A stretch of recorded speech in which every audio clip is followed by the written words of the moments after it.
Hello friends, स्वागत है आपका आपके अपने लीगल चैनल सोच पर प्रहार में। दोस्तों, आप कई वर्षों से इस चैनल को प्यार दे रहे हैं और इस चैनल पर हमारी कोशिश होती है कि आपको लॉ की जानकारी तो दें ही, जजमेंट की जानकारी तो दें ही, लेकिन इसके साथ साथ प्रैक्टिकली जो प्रॉब्लम्स आप लोग फेस करते हैं अपने मैट्रिमोनियल विवादों में, उसके बारे में भी आपको पता हो कि उनको आपको कैसे हैंडल करना है। दोस्तों, इस फील्ड के अंदर एक सबसे बड़ी चीज, एक सबसे बड़ा क्वेश्चन रेज होता है जो कि आप सभी का क्वेश्चन हो सकता है। यह क्वेश्चन होता है दोस्तों कि हमें कुछ प्रॉब्लम आ रही है। अब हमने किसी एक व्यक्ति से उस प्रॉब्लम पर सलाह ली, फिर हमने किसी दूसरे व्यक्ति से उसी प्रॉब्लम पर सलाह ली और इसी प्रकार से मल्टीपल लोगों से हमने उस प्रॉब्लम पर सलाह ली, लेकिन जो जवाब हमको मिले वो जवाब बिल्कुल अलग अलग हैं।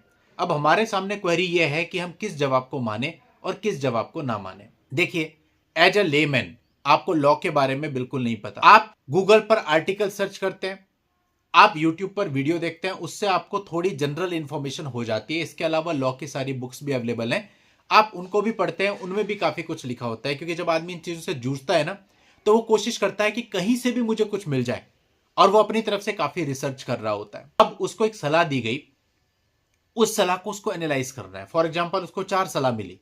अब देखिए, मैं ये मानता हूं कि हम सभी, चाहे हम लॉ से रिलेट करते हैं या नहीं करते हैं, चाहे हम लेमैन ही हैं, लेकिन हमारे पास अपना विवेक है, सोचने समझने की शक्ति है।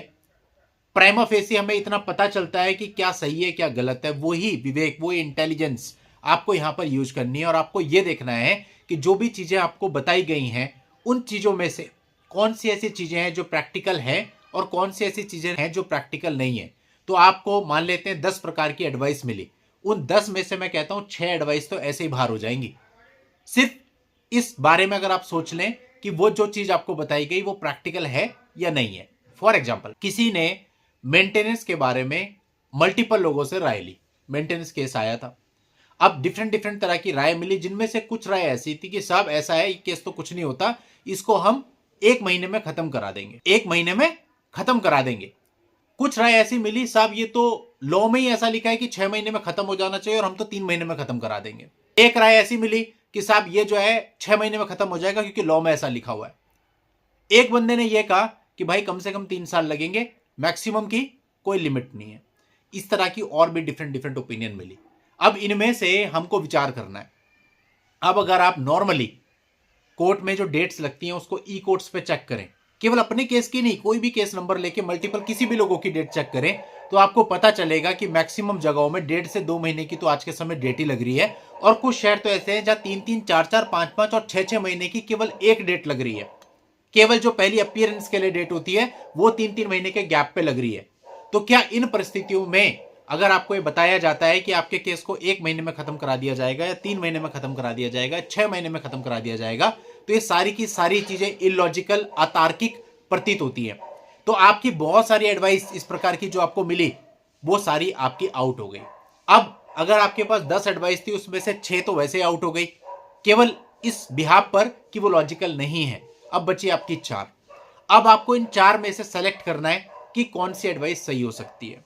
अब दोस्तों, ये 4 एडवाइस हो सकता है कि चारों लॉजिकल हों, लेकिन फिर भी अलग अलग हैं। उसका मुख्य कारण यह होता है कि ये चारों एडवाइस हर एक व्यक्ति के पर्सनल एक्सपीरियंस पर डिपेंड करती है। जैसे कि कुछ व्यक्तियों का यह कहना होता है कि जब आप हाईकोर्ट में जाते हैं क्वेश्चन पिटीशन लेकर के, तो आप केवल एक सिंगल पिटीशन के थ्रू जाएं। कुछ व्यक्तियों का यह कहना होता है कि भाई आप माता पिता के नाम से अलग पिटीशन डालें, अपने नाम से अलग पिटीशन डालें। कुछ लोगों का यह कहना होता है कि आपके वो रिश्तेदार जो बहुत दूर रहते हैं या फॉरेन कंट्रीज में रहते हैं, उनकी तरफ से एक अलग पिटीशन डालें, माता पिता की तरफ से अलग डालें और अपनी तरफ से अलग डालें। अब आप सोच रहे होते हैं कि भाई कौन सी बात अपनाएं, और सभी अपना अपना लॉजिक दे रहे होते हैं। अब आपको लगता है कि भाई लॉजिकली तो इनकी बात सही है, माता पिता को रिलीफ मिल सकता है अगर उनकी पिटीशन अलग डालें, और जो रिलेटिव दूर रहते हैं उनकी प्रोबेबिलिटी और भी ज्यादा है तो उनकी पिटीशन अगर हम अलग डालें। कुछ लोग कहते हैं भाई एक ही पिटीशन डाल लो ना, अगर माता पिता को रिलीफ देना होगा उसी में दे देंगे, आपको नहीं देंगे, आप इतनी सारी पिटीशन से लेकर के क्यों जा रहे हो। अब दोस्तों, यहां पर क्या होता है, एक व्यक्ति है वो उस चीज को दूरदृष्टि से देख रहा है। मान लेते हैं एक व्यक्ति सोच रहा है कि भाई पिटीशन तो डाल रहे हैं, लेकिन ये तो नहीं है ना कि पिटीशन एक्सेप्ट ही होगी, हो सकता है ये रिजेक्ट हो जाए। और अगर ये रिजेक्ट हो जाती है तो बंदे के पास केवल 2 ही चीजें, या तो नीचे जाके ट्रायल लड़े या वो उस चीज को ऑनरेबल सुप्रीम कोर्ट में चैलेंज करेगा। अब ऑनरेबल सुप्रीम कोर्ट में प्रैक्टिस क्या है, हो सकता है कुछ एडवाइस आपको इतनी दूरदृष्टि के नजरिए से मिल रही हो और सुप्रीम कोर्ट की प्रैक्टिस को देख करके आपको एडवाइस दी जा रही हो कि आप अलग अलग पिटिशन डालें। अगर हम वहीं तक सीमित रहते हैं हाई कोर्ट के नजरिए तक ही और ये कहते हैं कि भाई एक ही पिटीशन सही है, तो दोस्तों इस तरह से दोनों ही पॉइंट ऑफ व्यू अपनी अपनी जगह पर सही है। अब उनमें से बेस्ट कौन है उसके लिए आपको बहुत दूर तक का सोचना पड़ेगा। तो दोस्तों इस प्रकार से आप हर दी गई एडवाइस में से जो बेस्ट एडवाइस है उसका चुनाव कर सकते हो, केवल अपने इंटेलिजेंस के आधार पर, केवल अपने विवेक के आधार पर। इसके लिए कोई जरूरी नहीं है कि आप लॉ के जानकार हो, आप लॉयर हो, एडवोकेट हो, केवल तभी आपको पता चल सकता है। कुछ चीजें ऐसी हैं जो थोड़ा सा कॉमन सेंस यूज करके भी आपको पता चल सकती है। और दोस्तों कई बार तो हमको यह जानने में आता है कि साहब हमको तो 100% गारंटी दी गई है इस काम को करने की। अब ये तो हो ही नहीं सकता, क्योंकि दोस्तों कोर्ट है, वहां आर्ग्यूमेंट होंगे, तमाम प्रकार की चीजें आएंगी एंड फाइनल डिसीजन कोर्ट के हाथ में। अब चाहे कितना ही एक्सपीरियंस बंदा क्यों ना हो, अगर वो कोर्ट के अंदर जा रहा है तो 100% नहीं हो सकता और 90% तो हो सकता है। 100% अगर किसी भी चीज को इस फील्ड में आपको बताया जा रहा है तो वो गलत है। ये आप अपने इंटेलिजेंस लेवल से देखिए, क्योंकि जो कोर्ट्स में बैठे हैं जजेज, वो भी आपकी और हमारी तरह इंसान है। उनके भी सोचने और समझने की तरीका अलग अलग है। भाई एक व्यक्ति एक चीज को एक तरीके से सोचेगा, हो सकता है उसी चेयर पे अगर दूसरा व्यक्ति बैठ जाए, उसका नजरिया उस चीज को देखने का दूसरा हो, तो डेफिनेटली रिजल्ट्स भी अलग अलग हो सकते हैं। तो इसलिए 100% जैसी कोई भी चीज लिटिगेशन में नहीं होती है। जो भी आप कर रहे हो वो आपकी तरफ से केवल आपकी एक कोशिश है और उस कोशिश को आप अच्छे से अच्छा कर सकते हो।